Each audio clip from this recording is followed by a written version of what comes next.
The US ranks among the top countries where rivers are constantly struggling and degrading. Dams are a big reason why causing floodplains to turn into something far from their original form, and there's erosion, less vegetation on riverbanks, and a loss of both water and near-water biodiversity. But you know, what's worse? Fires can make things even worse, wiping out whatever life is still hanging on near rivers. However, in Washington state, they figured out how to bring rivers back to life even after wildfires. Biologists just went ahead and released some beavers there, and soon the scorched land started showing signs that hadn't been seen in years. So are beavers saving Washington? Sounds bold and even a bit weird, but it kind of looks that way. Let's see how it all works. What river comes to mind first when we talk about the degradation of US waterways? Of course, it's the country's main artery, the river tied in one way or another to 40% of all land in the continental US. The Mississippi, with its endless web of tributaries. That's where we'll start our video. You can get a sense of just how much people affect the river by looking at the dead zone in the Gulf of Mexico. It shows up for most of the summer off the coast of Louisiana and is basically a buildup of nitrates and phosphorus that flow into the Mississippi from farming industry and everything else that creates waste. But that's not all, because active human activity in the Mississippi River Basin also leads to the loss of real biodiversity. Hotspots, floodplain forests, and wetlands. Floodplain forests are safe spots to rest and a food source for hundreds of kinds of birds, insects, fish, and other animals. I mean, it's a forest like any other, but here it's also, let's say, a tricky kind of forest that can get flooded by the Mississippi itself or one of its tributaries. So in forests like these, you might find even more species, from those that are far from endangered to those that people go out of their way to protect. For example, the floodplain forests in the upper Mississippi area are home to 180 species of birds during nesting and migration. That's a pretty solid number, and we're only talking about feathered creatures here. If you count all species, the number shoots into the thousands. But since the 1800s, people have been actively developing both the upper and lower Mississippi regions. When it comes to the upper part, it's lost nearly half of its floodplain, forest cover from back then up to now. Here's a typical scene you might come across these days. Trees that have turned into dead wood because of changing conditions. This photo's from Reno Bottoms, a wildlife refuge not far from the Minnesota-Iowa border in the lower 48 Mississippi, where all kinds of species live. Only 30% of the land is forest, according to a 2020 study. Sounds good. Overall, it's better than in some other places, but that's only if you don't count the fact that the valley used to be completely covered in forest.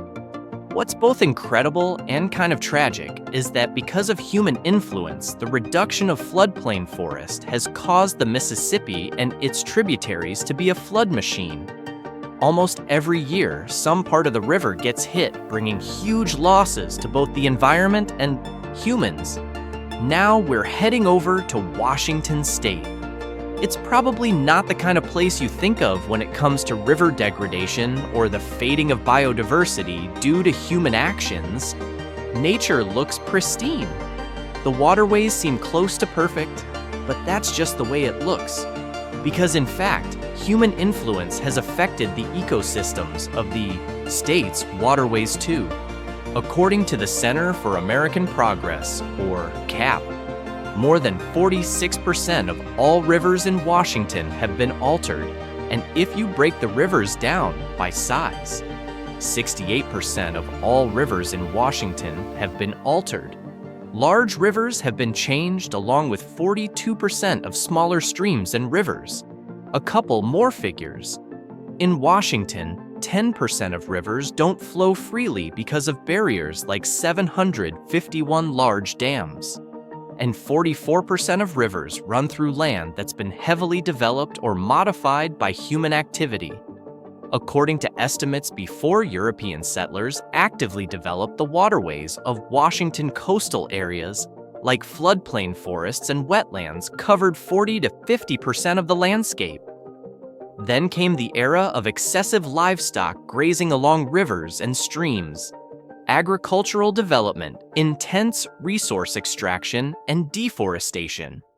All of this led to a decline in stream complexity, as well as the degradation and loss of habitat quality and abundance along waterways.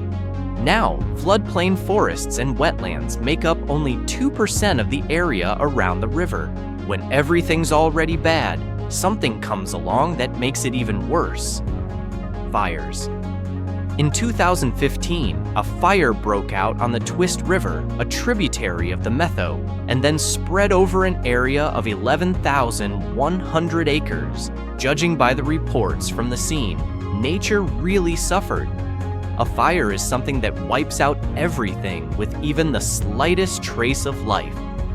So the Twist River and its surrounding area lost a large portion of its biodiversity. And that's saying something, considering things were already pretty grim there. So you could say the land around the river went through a double degradation. You know what really helped restore completely ruined land? What can help bring water routes back to their original state even after double degradation from human activity and fire? Surprisingly, but it's those who gnaw on trees, literally reducing their number beavers. It's worth mentioning right away that beavers were once very common here. On the Twist, the Metho, and on other rivers, you could find hundreds, even thousands of these animals. However, then European colonizers arrived, and in their rush to make money, they hunted every toothy engineer they could get their hands on. The result? There were almost no beavers left in Washington. In 2007, the Metho Beaver Project was launched, which focuses on restoring the population of beavers once wiped out on the Methal River. After the 2015 fire, 3 pairs of beavers were released into the streams of Black Canyon, through which the Metho River flows. Later, after a certain period, the researchers came back and found that all the beavers had successfully survived the winter and even built 1 or 2 dams. After that, it was discovered that there were already 7 or more dams on each observed site. You could say that the land restoration project's going just great. Beavers are building their dams to create ponds where they can hide from predators. And for land restoration, this is the perfect setting. This is how it works. The dam blocks the river, which creates a pond in front of it. You could say that thanks to the dam, the water overflows. What does that mean? Floodplain forests and wetlands get the water they lost due to human activity a long time ago. When it comes to the conditions after the fires, beavers are like a booster shot for nature that needs to recover, because the wetlands and floodplain forest created by these animals are a magnet for a huge number of different species. So after a while, the researchers arrived at the area that had been recently burned. They saw dams with a series of large, deep ponds behind them, and around them was land covered in marsh and shoreline plants, including aspen shoots.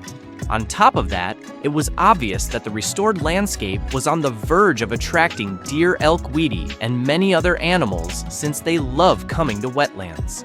Sadly, for the beavers, they're slow and chubby creatures, and they make a fine meal for coyotes, pumas, and bears. This also increases biodiversity, though not in the most pleasant way for nature's chief engineers. It also turned out that only a few beavers are capable of restoring a certain area even after it's been completely destroyed by fire. In general, scientists were clearly not wrong when they called beavers a keystone species. The benefits they bring are enormous, and it doesn't end with land restoration. What do you think about the idea that beavers can, in principle, save an area from fires and even from droughts, which the whole world, including the US, is currently so worried about since 2008 as part of a project in partnership between the U.S. Forest Service, the Washington Department of Fish and Wildlife, and the salmon recovery funding around the Eastern Cascades. More than 300 beavers have been released in the upper tributaries of the Methow. As the project participants claim, one beaver dam can create a pond that holds 1 million gallons of water. Now, imagine how many of these ponds 300 beavers could create. Well, no need to imagine. The project area is thoroughly studied by its participants. It's been found that the released beavers created 176 ponds. Not every pond is the same size. Some are bigger, others smaller. However, biologists surveyed 62 beaver-aid ponds as part of the project and concluded that they hold nearly 5 million gallons of water. To put that in perspective, these ponds would be enough to supply an average household in the town of Twist with drinking water for 5 years. Doesn't sound that impressive. Well, the same biologist calculated that each year, all the dams created by the beavers in the project collect 65 million gallons of water. That's enough to serve a typical household in Twist for 24 years. There's another study called Beaver Pond Storage, where water storage was measured in 12 beaver complexes, around 29 ponds in the Columbia River Basin. It turned out that each of these ponds also stores water underground, and in large amounts, 6.6 million gallons. How could this all help fight droughts that got people so worried? It's like regular human-made dams. The ponds created by beavers store water that people can use for drinking when river flow drops. Besides that, the natural water storage system made by beavers slowly releases cold, clean water downstream during hot summers. In comparison, water bodies that beavers haven't restored often dry up and don't provide any water at all. How can beavers help fight fires like the one on the Twist River in 2015? Well, they just create ponds, as obvious as it may seem. Water doesn't usually catch fire, so a pond is kind of a fire shield. The fire just can't get through a beaver dam. This was confirmed by the Methow Beaver Project since the fire affected areas where beavers had planted before. 2015, the fire reached the ponds they created. After visiting the project area, post-fire researchers saw many ponds with only one side of them being scorched. On the other side, the plants weren't harmed by the fire. The beaver-built reservoir also serves as a water source for firefighters. Actually, the researchers from the Methow Beaver Project proudly claimed that one of the ponds was specifically used for this purpose. Beaver ponds also trap, sediment reduce the impact of mud flows, and act as water buffers, protecting against floods.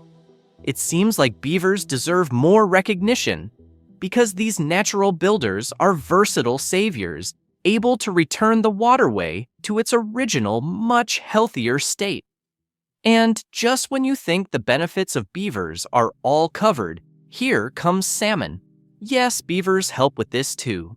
Salmon's a fish with a complicated life. It's born in fresh water, grows in streams, then moves downstream to spend time in the river mouths, where it gets big enough to survive in the ocean. After a rich life in the ocean with plenty of food, salmon starts its complex return journey to the freshwater ponds in the upper reaches of the rivers where it spawns and then dies. Washington State is a paradise for 7 kinds of salmon. It has everything they need to thrive. Tons of little streams access to the ocean and more. But the population of Washington grew by 63% between 1990 and 2020 and is expected to top 9 million by 2040. That's like adding another Seattle to the state over the next 20 years. As the population keeps growing, more land and water are needed for living, working, and leisure. And that's already leading to the loss of salmon habitats with more damage on the horizon. For example, there's Puget Sound over time, it lost its role as salmon habitat along a third of its massive shoreline that's over 2,500 meters long. Why reinforcements, including dams and other structures, were built to protect homes and other infrastructure. All this protection changes the habitat of salmon and forage fish. The reinforcement stops waves from eroding the bluffs, creating beaches where salmon find insects and other fish to eat. Floodplains, as we've already said, also suffer heavily from human impact. For example, some reports say that 50 to 90% of land along waterways in Washington's been lost or significantly altered by people. These are areas full of lush vegetation that shade and keep the water cool, filter out dirty water, support trees with roots that help hold the banks together, and provide shelter for fish. Basically, floodplains are a safe haven and a food source for young salmon. So changing or wiping them out completely becomes a real challenge for this precious fish. Of course, fixing all that takes a full-on complex approach, and that's exactly what the state's doing now. Actively working to restore and protect salmon habitats. Beavers can help with that too. In Washington state, there's a project called Tulip Beaver, and since 2014, over 200 beavers have been released as part of it. The main goal of this project was to boost the declining salmon population. The beavers built dozens of ponds, which turned out to be perfect spots for young salmon to live and grow, because the water's cold just right for this fish. Plus, ponds mean tons of plants that give shade and loads of insects that become food. Basically, a pond's an ideal temporary home for a fish with a rough journey. This project didn't measure how much the fish numbers went up after the beavers moved in. According to the team, they simply don't have the resources for that. So, biologists are measuring things that are easier to gather, water temperature, plus the number and size of new ponds. For the people involved, the key indicator is a better habitat, since a better habitat equals more salmon.